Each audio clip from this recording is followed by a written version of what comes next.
راهم حكموا هذاك الشوفار اللي قتل هذاك الجندار البارح في فرنسا، داروا كامل الإمكانيات باش يحكموه، اتصلوا حتى بالشرطة الإيطالية قالوا لهم لازم تحكموه لو كان زعما تلقاو واحد بالمواصفات هذية.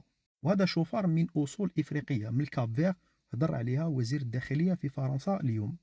وهذا الجندارم عنده 54 سنة، عنده طفلين، وتانيك ما بقالوش بزاف باش يدي لا روتريت.